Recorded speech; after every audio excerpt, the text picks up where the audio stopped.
Hello, my name is Betsy Erbaugh, and I'm an assistant professor of sociology and women's gender and sexuality studies at Stockton. And I want to thank Elisa and Roz and all of my colleagues in community organizing and academia for being here and supporting this very important conversation. And I took Elisa and Roz's invitation to create a workshop-based format for this very seriously. So what I'm going to be doing is presenting some of my work from two different projects, one on reproductive health problems, information gathering and decision making among African American women, and one on the reproductive health status of women in Atlantic County in New Jersey.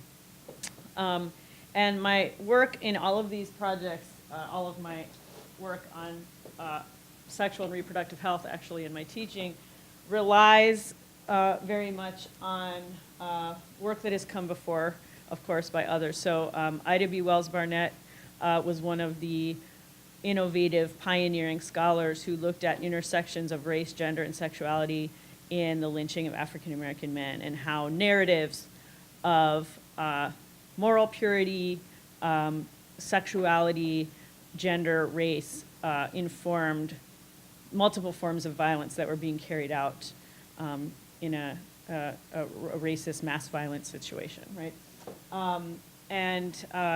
As both Elisa and Janice alluded to, Dorothy Roberts is another scholar who wrote the book Killing the Black Body, and Janice mentioned that welfare programs are a way that resources are systematically allocated disparately to different groups.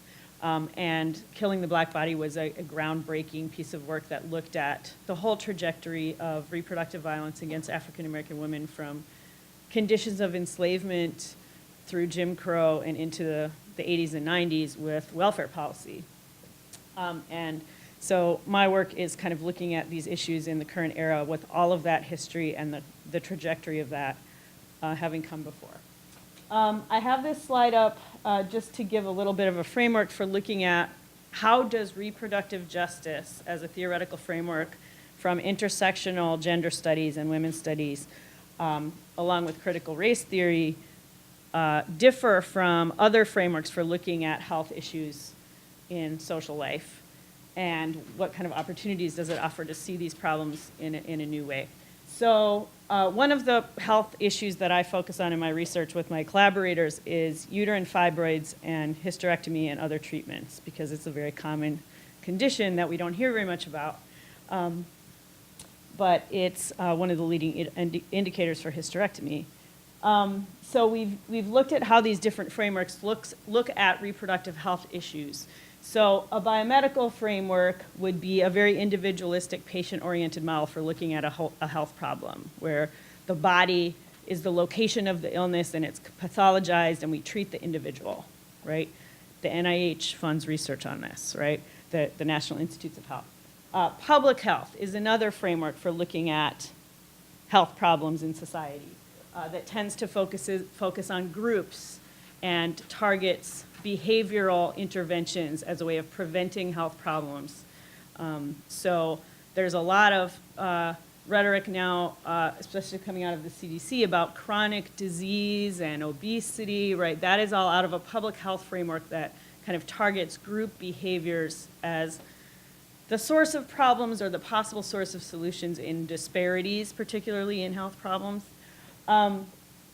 When we're looking at sexual and reproductive health, we're most familiar with the reproductive rights framework, right? The pro-choice movement, right? Which focuses on civil rights, rights to privacy, right to have an abortion, right? As the kind of driving equal rights-based framework for advocating for women's right to make choices, right? As healthcare consumers. And then we have the reproductive justice framework, which has been pioneered by women of color, reproductive justice advocacy organizations, and the whole reproductive justice movement, which looks at, again, intersections of race with gender, with sexuality, with migration, with culture, language, et cetera, and looks to community-based organizations, community-based kind of frameworks for thinking about health problems, and organizations like Sister Song and Black Women for Wellness, which is our partner in some of our research, talk about how do communities experience their own bodies, their own health, interactions with healthcare institutions based on these long histories of racism and racist violence, and deep problems with social trust of communities in governmental and healthcare institutions, right? So looking at the issue of uterine fibroids, for example, as one reproductive health problem that we can look at through this framework of reproductive justice. The majority of women, by the time they reach adulthood, have uterine fibroids. Many of us will never know that we have them. It can lead to abnormal bleeding and pain, have fertility issues related with it, and it's one of the primary indicators for hysterectomy in the United States. The longer-term impact on the life course of uterine fibroids, particularly more severe cases, has a number of effects on your quality of life, your reproductive health, your ability to make reproductive health and procreation choices, right? There's measurable economic impact and healthcare costs, both for individuals and families and the society. There are very clear racial disparities with uterine fibroids. In general, many women report seeing several providers before they get a diagnosis.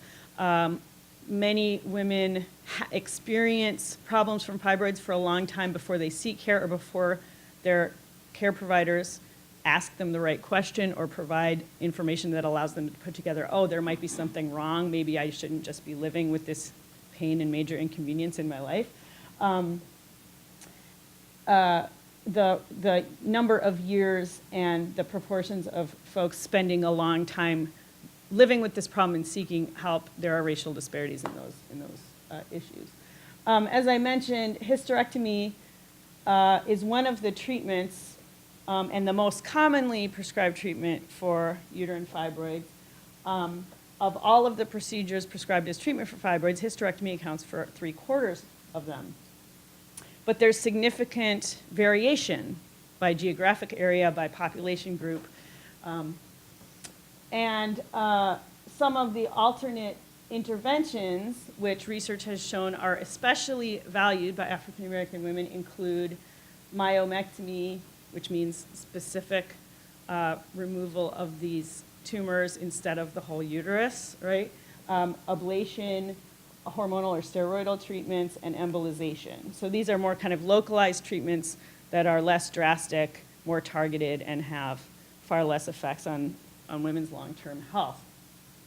But we have a shortage of research comparing these different treatments, and we have an especially glaring lack of research that incorporates African American women in the studies. This is a significant problem because African American women have 3 times the incidence rates and risk rates of this condition than white women do. They experience it at earlier ages. They have more symptoms that impact their lives in a more intensive way. And key for reproductive justice frameworks, they have higher hospitalization rates and rates of hysterectomy. African American women are 2 to 3 times more likely to undergo hysterectomy than other groups, even when not in an ostensibly coercive situation like incarceration, right? And when treatments are prescribed for hysterectomy, even when alternative treatments are available, African American women are more likely to undergo riskier abdominal surgeries than the lower risk procedures in comparison to white women and other groups. And I just wanted to show you graphically what this looks like because it's really rather stark. So this is from a report completed in 2014, resource utilization by age and race based on National Hospital Discharge Survey data. And the chart on the left, the solid line is African American women's rates of hysterectomy and ages. So these are the rates per 10,000 women, and these are the ages. And this is white women. So the peak is at 45, at about 60 per 10,000. The peak for African American women is right before 40, and it's double the rate. So this is hysterectomy for every indicator, hysterectomies in general.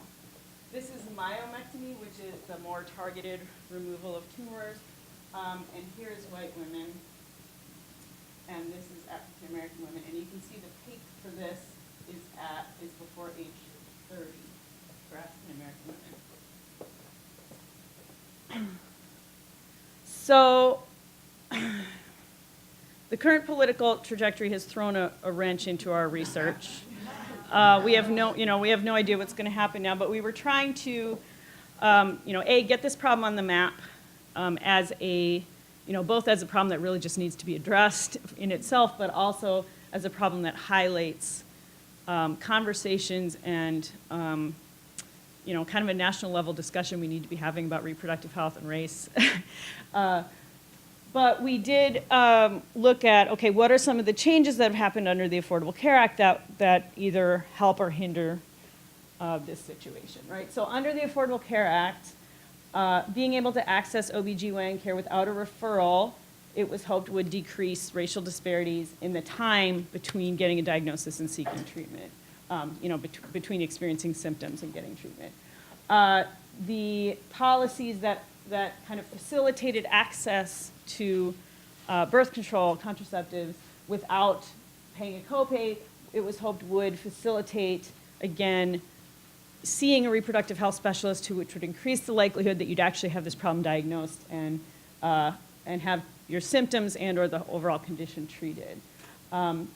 Pre-existing conditions were eliminated, and there was actually a new funding initiative that recognized fibroids as a leading public health issue for the first time and identified it as a high priority medical research area. So that made funding available for studies and looking at effects of different treatments.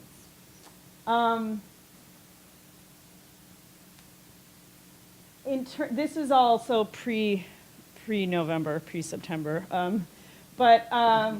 This is, I wanted to show you this because this is an example, kind of switching over to the bigger framework of reproduction, government kind of intervention in the reproductive lives of African American communities, and reproductive health in general. This is a major new kind of campaign that has been coming out of the federal government over the last decade, and it's called preconception care. Have any of you heard of what preconception care is or know what it is? Okay, so this is a massively funded public health campaign, so out of like CDC and public health campaigns targeting behavioral interventions that has provided resources and training to medical care providers to basically convey to their patients that every woman of reproductive age is a potential baby maker. And if you want to reduce, in the United States, we're totally embarrassed that our infant mortality rates and maternal mortality rates are terrible. They're embarrassing. They're ridiculous. I mean, they're insane, right? So this is humiliating to the American government, to state governments, to county governments, and it's a crisis that's been identified and recognized at the level of the World Health Organization. And the United States is trying to do something to kind of protect its image around this issue. And so this is what they came up with. And I don't know if y'all remember, a couple of years ago, the CDC ended up issuing guidelines that women of childbearing age should basically never drink at all, right? You remember that? So college students were being told, you really shouldn't drink if you could possibly get pregnant or if you ever plan to have sex, right? But I just wanted you to see, who is pictured here, right? Whose bodies and whose reproductive decision-making is being targeted by this intervention? What's considered an important, while we ignore uterine fibroids, which is affecting, 75 or 80% of black women in their 20s and 30s, and has impact for their reproductive lives, and their just physical and mental well-being for the rest of their lives.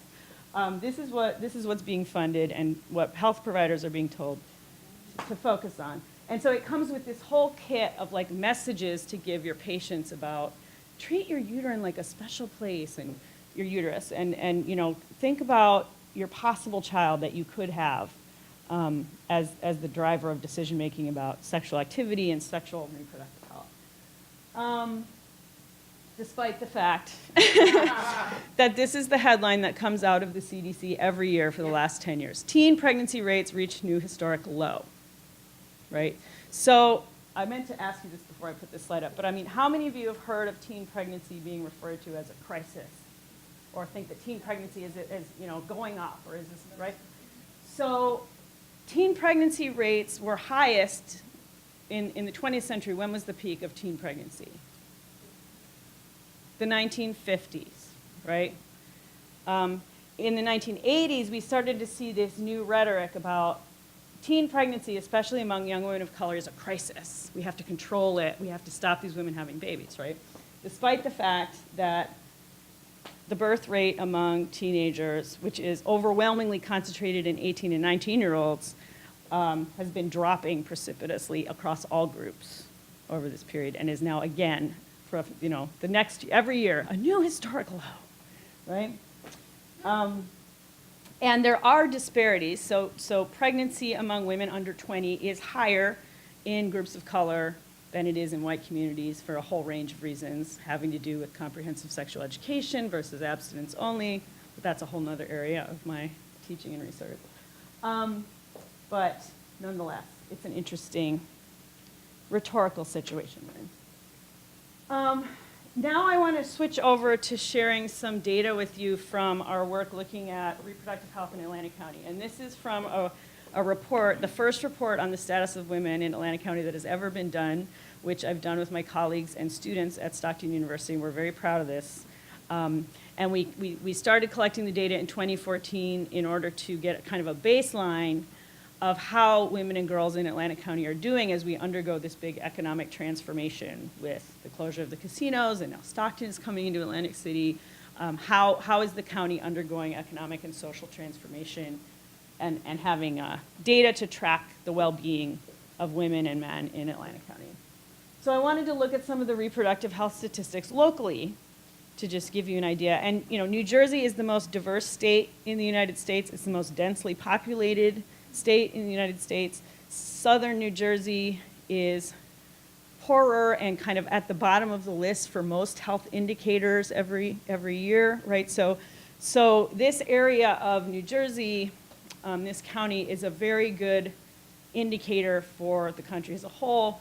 The well-being of women and girls is also a very good indicator of the state and the country as a whole, because we make up more than half the population.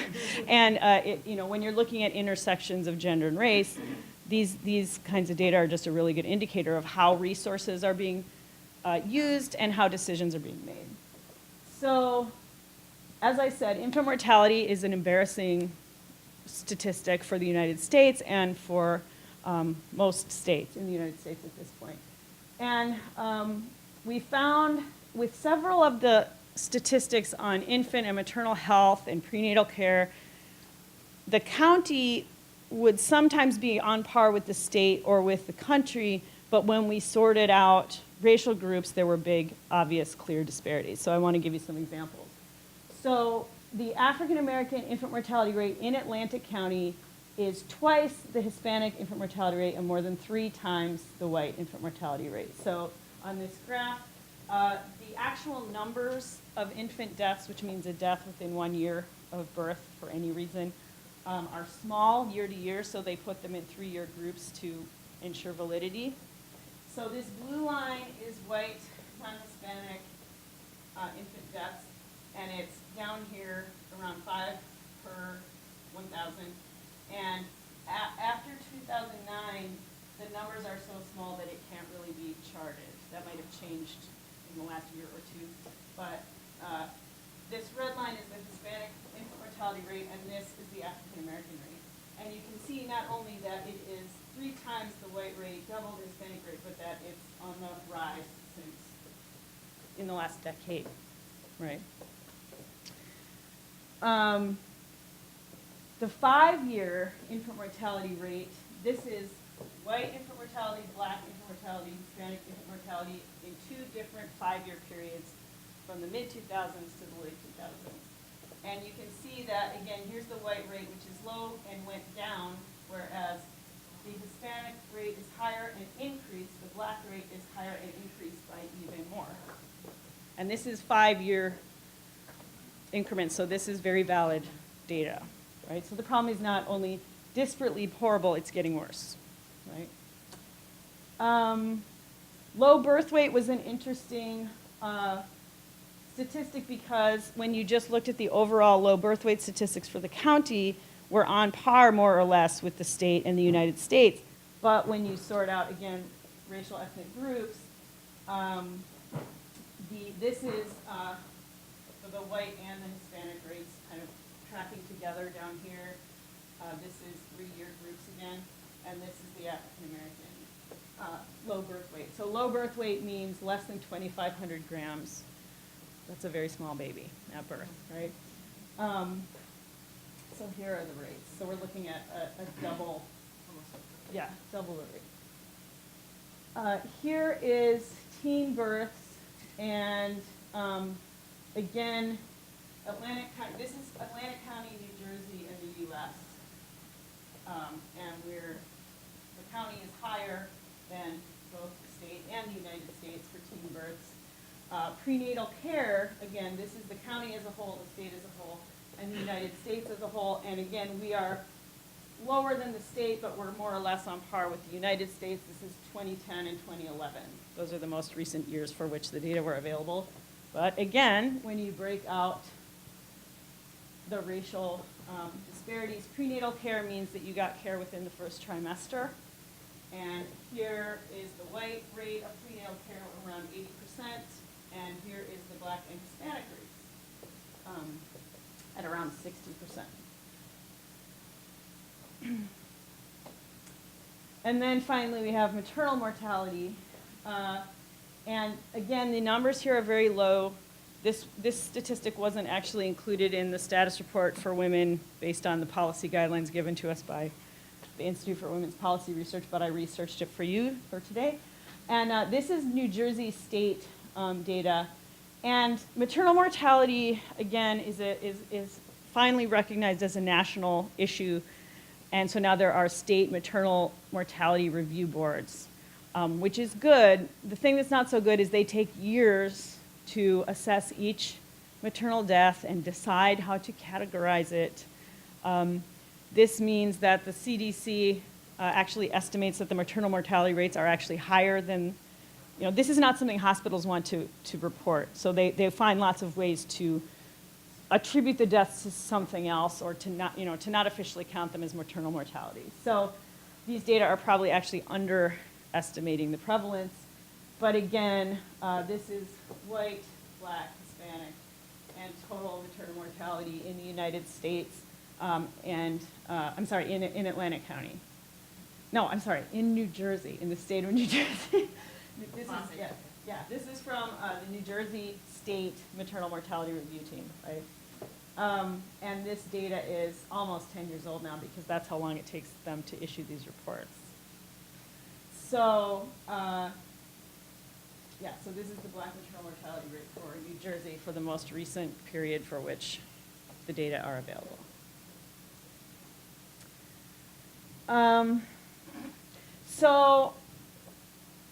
So reproductive justice researchers and health researchers looking at intersections of race and gender, particularly in relation to sexual and reproductive health, have been looking at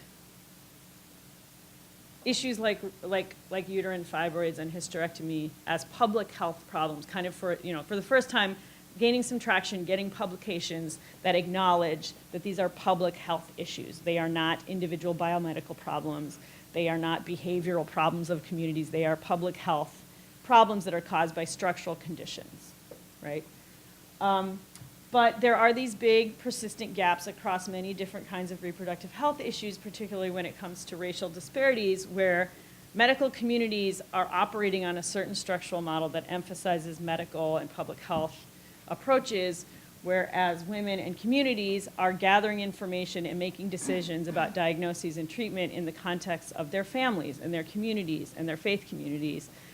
And so clinicians are noticing, hey, it's really hard for us to get black women to come participate in our clinical trials. And we actually had a Mayo Clinic reproductive health kind of powerhouse scholar ask us why that was. And we were kind of like, really? You don't know why women don't want to come be in your clinical trial?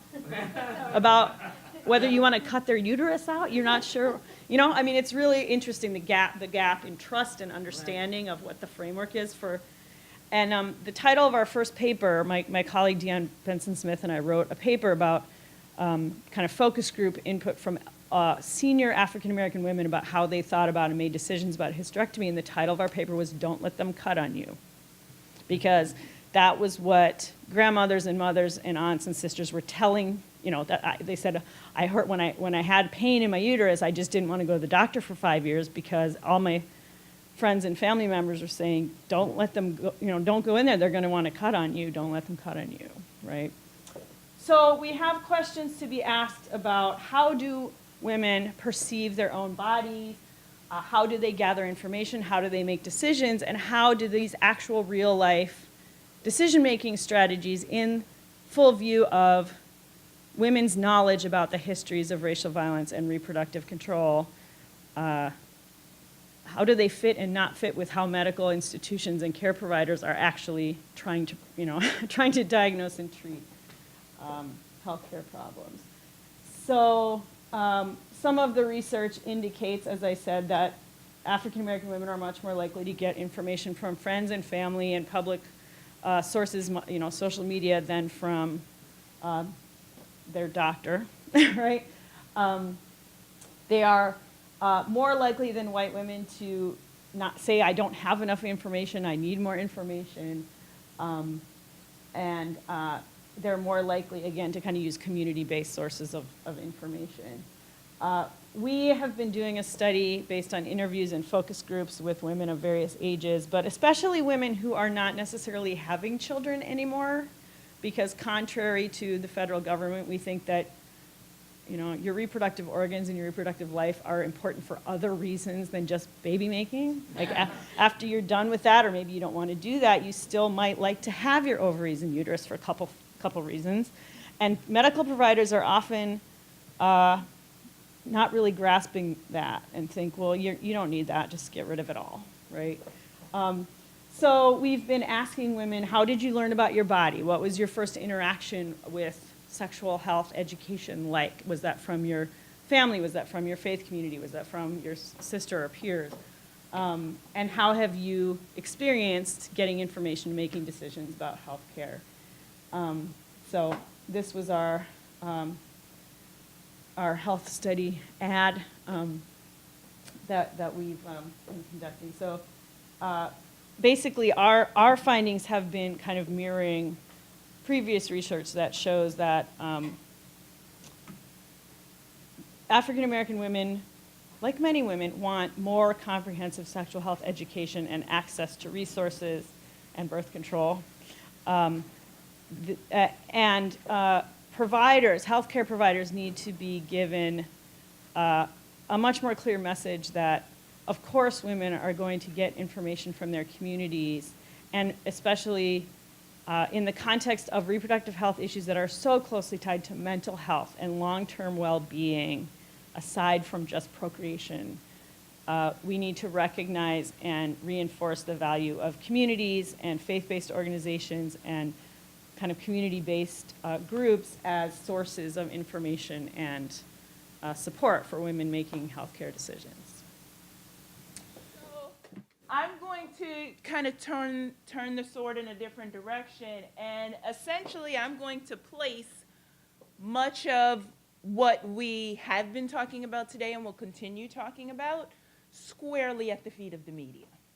And when I say that, I'm not simply talking about film and television. I'm talking about early books and pamphlets and newspapers and advertising and all kinds of things that essentially demonized black men.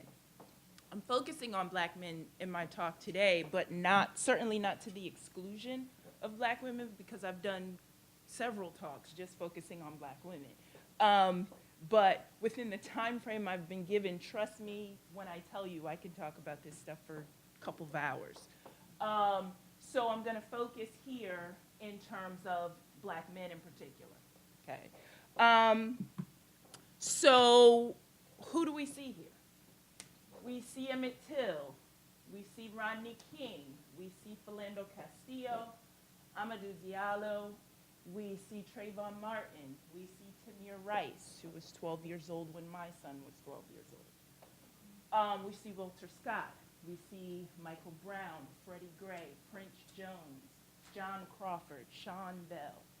We see these men who, with the exception of Rodney King, lost their lives in various encounters. And what we don't see are the countless others, the nameless, faceless individuals who maybe did not get as much of a headline, but there are many more, certainly, than the images I have up here. The questions that I have been asked that come out of these kinds of situations, I will say the pet peeve kind of questions that I've been asked. Why don't they just comply is a common question when these situations make news. And my question is always, why aren't white men who don't comply murdered, by and large? I'm not saying it never happens, but I'm saying by and large, and I'm saying that because if white men were being murdered by police in the rates that black men were, it would be a national crisis. There would be an outcry, okay? Similarly to the way heroin is now suddenly a major issue. Why? Because white suburban kids are dying from it. Heroin was killing folk in the black community in the 70s like you wouldn't believe, which is the reason why I never met my brother-in-law, is because he lost that battle years ago. So when you think about it in those terms, it's a ridiculous question. Not to mention the fact that there are those who have complied and were still shot, okay? The black man who was kind of trying to get a hold of his autistic student was on the ground with his hands up and was still shot. A young man who was he was told to get his license out of his car, he was reaching to do it, he was shot. So the why don't they just comply argument drives me bananas, for lack of a better word. The what about black on black crime question often comes up. And again, I simply say, what about white on white crime? What about any group on any group, interpersonally? Because the reality is that most killing happens with the people around you in your neighborhood. So it's typically interpersonal. So don't take that argument as another way to try to play around with what's happening here. The question of, well, aren't more black men arrested because they commit more crimes, is another one that comes up. No, they're arrested more often because they have become synonymous with criminal, with the notion of criminal, with the image of criminal. I'm assuming most of you have already seen 13th. It was shown last night. I hope everyone in here has seen it. It's phenomenal. But I submit to you that the fix was in more than 100 years ago in the criminalization of black men. So early on, and when I say early on, I'm talking, again, early books, advertisements, pamphlets, well before even the film era really got up off the ground, was this notion of the coonish, silly, childlike black man, or the uncle. the kind, the gentle servant butler kind of image of a black man. That was useful at that time. Why? Because it was a way to explain that, well, slavery wasn't so bad because the slaves were happy and their masters were kindly. That was a necessary image in order to justify what had gone on during that time. But then the rhetoric needed to change, right? Because post-enslavement and into the Reconstruction era, well, as was talked about in 13th, okay, we need workers again. We need to criminalize black men in order to get our system back up and running, financially speaking, okay? So we had to shift the narrative to the criminal, the fiendish black man. We had to shift the narrative to they're lusting after white women, right? We had to shift that narrative to Gus in Birth of a Nation. That's who that character is, if you're not familiar. I make my film class watch that, and it's kind of torture for them, but it's a necessary evil when we're talking about African-American portrayals in film. So it was a way to criminalize, and I say calculated, I say absolutely a purposeful endeavor, that these early books and film and all of that, and filtering into television, had to criminalize black men. And so that continues into the millennium, right? So the propaganda continues. So we had Birth of a Nation, 1915, gave birth to that brutal black book, right? The blaxploitation era essentially gave birth to the pimps and the drug dealers, Superfly, right? I would sing the song, but I won't go there. So, but it immediately came to my mind. And then, the hip hop era introduced thug life, right? Now, I am by no means blaming these entities and saying, well, it's the fault of hip hop. No, because again, keep in mind, the fix was in more than 100 years ago, right? Not to mention the fact that a quote that I love by Carter G. Woodson says, when you control a man's thinking, you don't have to worry about his actions. You do not have to tell him to stand here or go yonder. He will find his proper place and will stay in it. You do not need to send him to the back door. He will go without being told. In fact, if there is no back door, he will cut one for his special benefit. So, what I often get when I talk about this is, well, there were black directors during the blaxploitation era, so they were making there were a few. But the reality is that once the industry, which is by and large still owned and controlled, when I'm talking about movie studios and all of that, by white men, once the industry recognizes that there's money in something, they're going to reproduce and reproduce and reproduce. So yeah, Sweetback was Melvin Van Peebles. That was a black director. Shaft was a black director. But a whole bunch of the other stuff that came after that was not. And Sweetback's intent was a political statement, really. It wasn't about the pimps and the hoes and all of that. That later is what became that era of film. And then when you juxtapose that, put that on top of the hip-hop industry, if you will, by and large, the owners of record labels and record companies are still largely white men. Even those that look like they're owned by a black man, like Bad Boy, is still under the umbrella of a record company that is largely and predominantly owned by white men. What do they buy into is the thug image. That's what they buy into. That's what sells, essentially.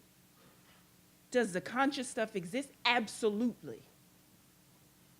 But mainstream and what we hear over and over again and what is almost kind of pushed on us, radio, video, all of those kinds of areas, mainstream messages are still all about the thug life, the what do you call it, the trap queens, and all of these kinds of images. That is what, when you listen to Clear Channel Radio, is played over and over again, the same 10 or 15 songs all day long.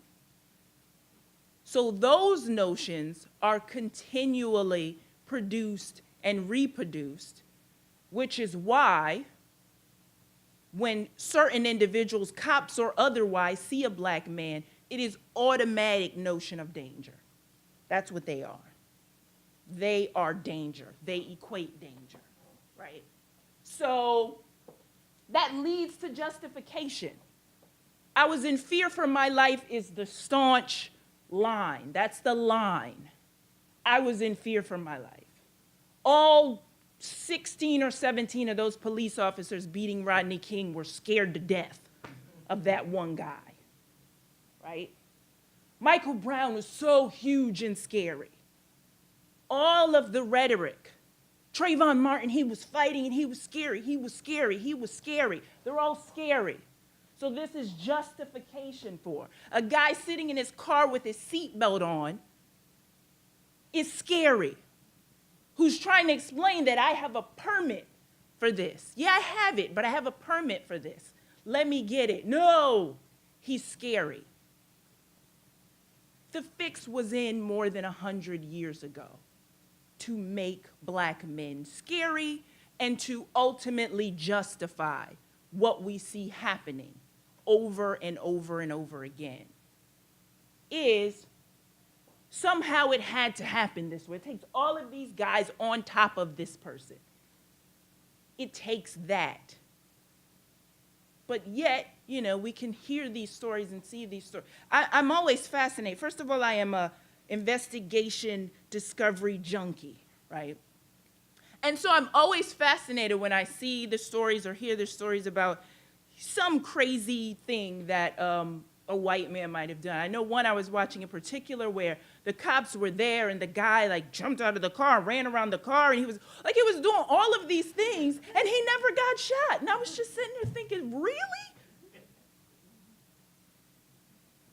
Because he's not scary and dangerous to them. That is problematic. That is justification for what we see happening. But that is an incredible double standard. Whenever I talk about, the reality show is something else that I talk about quite a bit. And Cops was literally developed based on this notion of the war on drugs that you talked about, which was a war on crack, absolutely. And it was developed to show that war. And who was it showing? It was showing a bunch of black men. That's what it was showing, right? So whenever I am speaking different places, making these arguments about how black men are portrayed on reality TV, black women are portrayed on reality television, loud and over-the-top black women, I inevitably have someone in the audience who says, yeah, but isn't everybody portrayed badly in reality television? Yeah, in a lot of ways, yes. But does it follow everybody? Does it follow everybody down the interstate and get stopped? Does it follow everybody as a black woman who walks into a professional setting who's automatically people thinking, oh, she's going to be loud, or she's going to have an attitude, or does it follow everybody? No, it doesn't. That's the difference. And that's the thing we need to admit, for goodness sake, because we're never going to do anything about it if we don't even want to admit that the fix was in 100 years ago. So, how do we unlearn these destructive images? Well, that's something that I would like for us to engage and discuss. My portion of the presentation is done, but I would absolutely love to continue to engage on the fact that, again, I say the fix was in 100 years ago. Thank you.